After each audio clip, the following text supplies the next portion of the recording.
This video is about getting ready to develop color film. TCS 1000.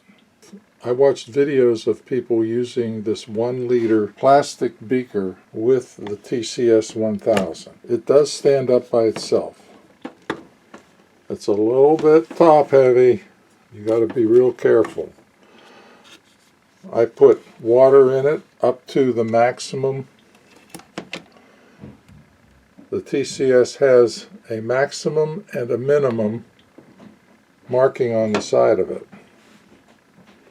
Alright, if filled up to the maximum, you get about 800 milliliters of water. That much water put into a 2 liter beaker that's much heavier and taller fills the TCS up to the minimum. Now that's pretty cool. It's about 850 when you put the TCS in. So this would prevent splashing. It'd be a lot better to have a 2 liter glass beaker. It's still top heavy, but it's a lot harder to tip over. Now this tub is used to put Lomo tanks in to keep them warm while I'm developing. So it's pretty big. It can hold gallon jugs, 4 of them at least, and that's enough to fill up the big one. How much water? Where does it fill up? That's an overflow, and it's just under or at the maximum on the TCS 1000. So you could fill up to here and be within the range to use the TCS 1000. And it's got this clamp on the side to hold it. That is a fill with the hose. So that's how you put water into it. And that is also an overflow, but it's on the same level as these holes on the end of it. The Igloo tub also holds the TCS 1000. No problemo. It's the most stable of all. You could fill it up to the maximum and still have a lot of room to spare. This is what I will use when I develop 50 feet or 33 feet using the 2 smaller Lomo tanks. They work fine. 2 liter bottles work, but only 2 of them. Alright, this is yet to be figured out. This is a half-gallon bottle. When this is filled up, even with the top under the lid, it fills up a 2 liter beaker just above the lettering. So just above the capital L. This half-gallon bottle filled to the very top of the threads. Filled these 2 glass bottles, which overflowed a little bit, and the excess was gathered into here. But these 2 bottles are filled right up to the very tippy top, no air at all.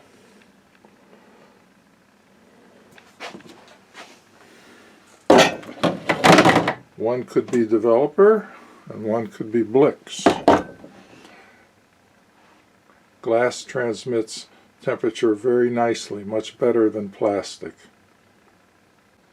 So when gearing up to use a gallon at a time, or 2 liters, glass or plastic, solid brown plastic, collapsible black plastic, or glass. I prefer the glass. You could hold it like that and pour it. Very convenient. I like to use over 2 liters in the big tank. This big old coffee pot holds 2 liters, somewhere up here above the metal ring. Very convenient. I've used this a lot to pour developer and then fixture into the big tank. So if I limit myself to 2 liters, it works. But I usually use another bottle and add more. A little bottle, you know. There's a notch on the circle that's cut in this plastic, and it goes into the maximum water level hole.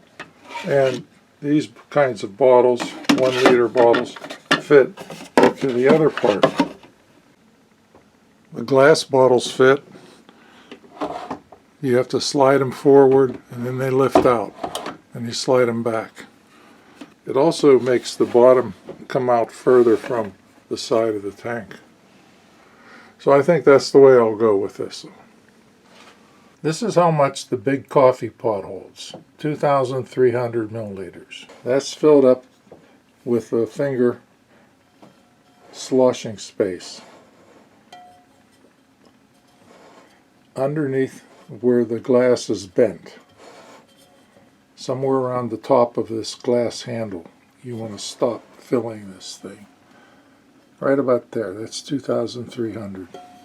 Because I filled it to there and I poured it into here, and that's what I got, 2,300.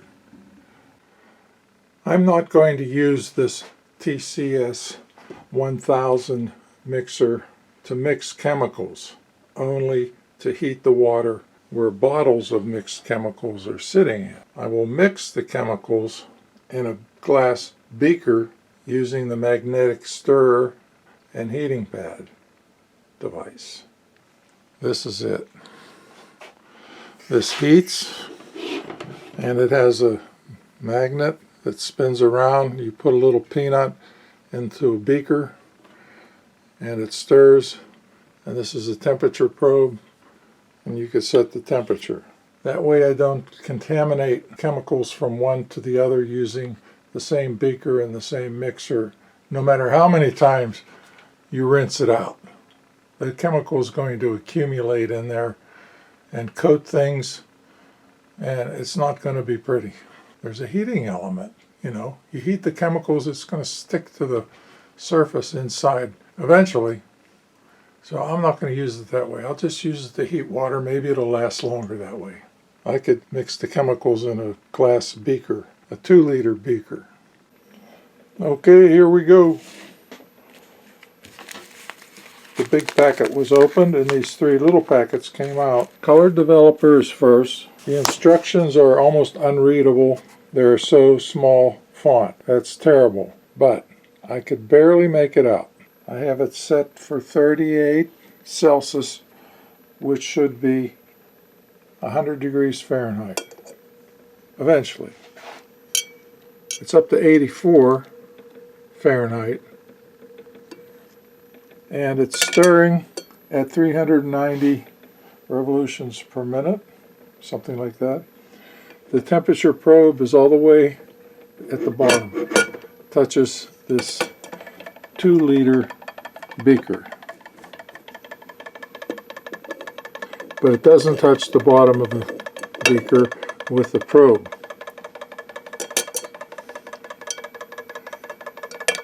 My thermometer barely touches the water at 800 milliliters.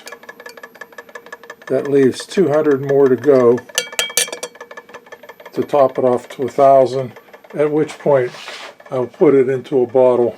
Then I have to figure out how to use that to heat the water to the proper temperature and keep it at the proper temperature. Then I clean this out and then I'll mix these 2 together. Now once this gets hot, I'll take this off. I will take this outside and I will pour the chemical in and I'll stir it and bring it back and let this stir it.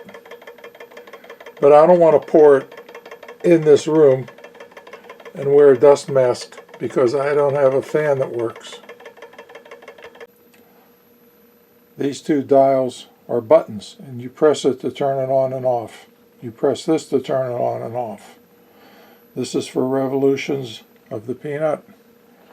And this is the temperature it is right now, and I have it set to 38, and it'll change back to what the temperature actually is. It's 29 now.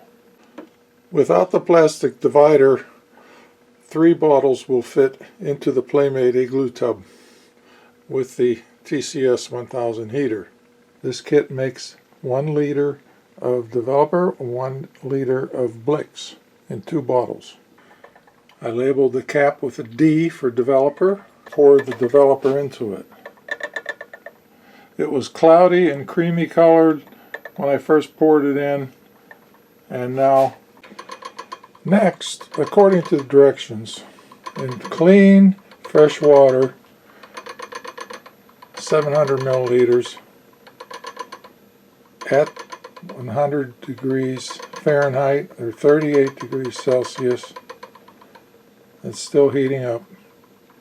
Add packet A and stir with a rod. When it's dissolved, add packet B and you'll get an endothermic reaction. You got a lot of room for it to foam. Stir it, stir it, stir it. Then bring it back here to bring it up to temperature to finish letting the machine stir it. Then put it into a bottle and mark it with a B for Blix. The heater side was turned off at 36 because my temperature dial was already at 100 degrees Fahrenheit, and that's the one I always use. So I carried the chemicals outside with the scissors, then I came back, and when this was up to temperature, I turned everything off, took the rod out, and carried the beaker outside with the stirring rod. I put packet A, I cut the end of the packet off, put packet A in, and it stank, and I stirred it until it became reasonably dissolved. And then I put packet B in, and I didn't see any great foaming or anything, but you know, there was like steam coming off of it, and there's strong ammonia odor from time to time. So I stirred that for a while, and then I carried the two open packets and their lids back inside, put it in the garbage can, put the scissors down, went back outside and got the jar and brought it down here, turned everything back on, and I'm letting it stir itself and bring it up to temperature to make sure everything gets dissolved. I added water to make it 1,000. The bottle's ready to be filled. The bottle holds more than a liter. The water level was up here somewhere, and I just add a little more water to tippy top it off. Now I'm going to take a break and then fill that with water and figure out how to use this thing to warm these up.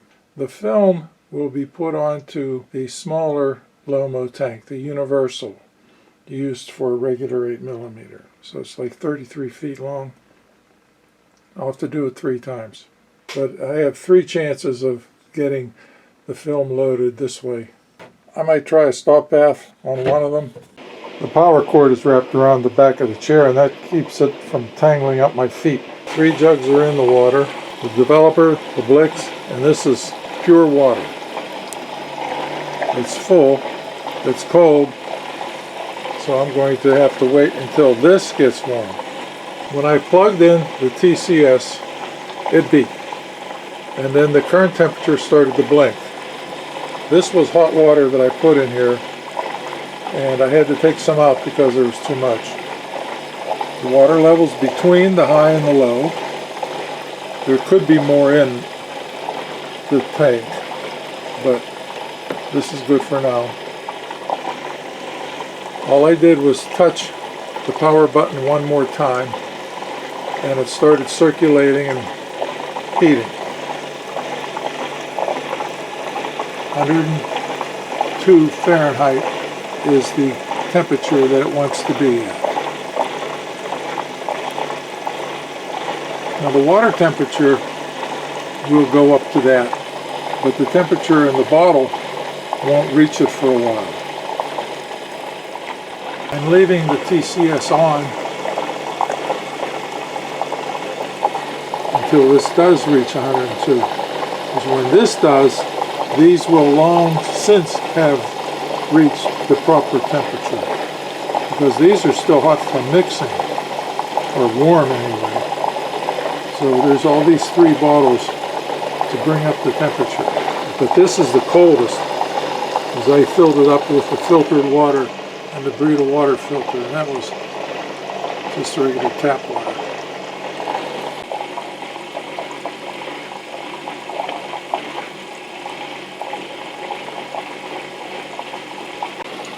Alright, the temperature is rising pretty fast while I'm still reading directions. I got a bucket to drain the water into because the water company out in the street told us not to use the drains. They're lining the pipes. So I have to put the water in a bucket whenever I rinse.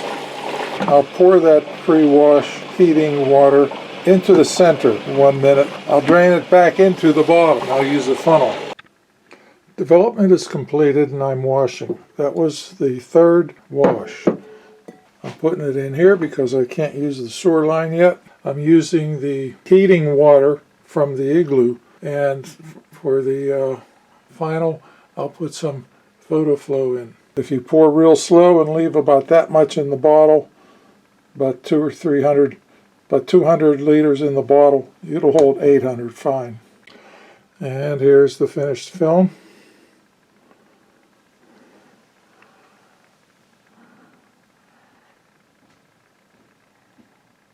No parts of the film are touching itself. And I got it loaded all the way out to the end. I stopped a little short, and it's a good thing I did. I just have to show this part. The film is attached with a clothespin that has a black side and a brown side. And I can see pictures when I hold it up to the light bulb. The lock nut is loosened and the wheel is turned upside down and put into the lid of the tank. My left hand holds the film in front of the drying rack and my right hand spins the drying rack.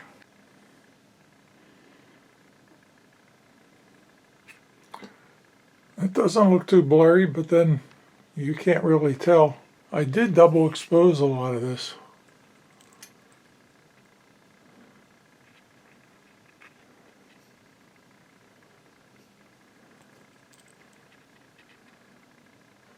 But I don't see any of it. All right, this I could see some double exposure.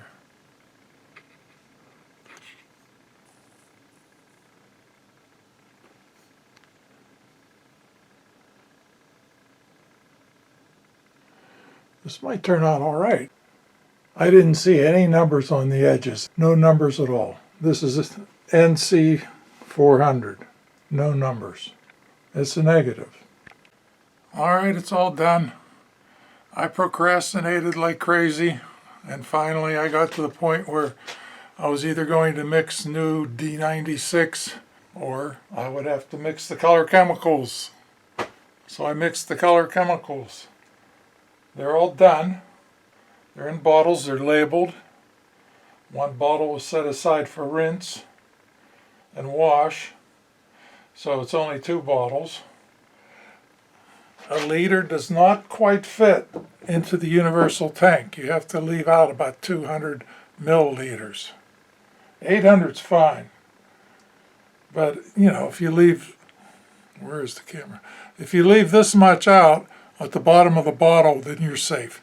It won't overflow. But if you try to fill it, especially if you're filling it quickly, then it comes out where the threads are, where the lid comes on. It gets all over the table. After I put the film onto the drying rack, I used a little teeny piece of cloth, and by its own weight, I let it drag on the front, and then when I got to the end, I put it on the back, and I just held the film out, and I spun the thing. That's how I wiped it. I didn't put anything on the cloth. It was just a dry cloth. Now that put a few little hairs here and there on the film. Maybe it's not a good thing to do. Maybe I don't like water drops though. So I might try a stop bath next time, but it'll just be good practice knowing which button to push and for how long and all that.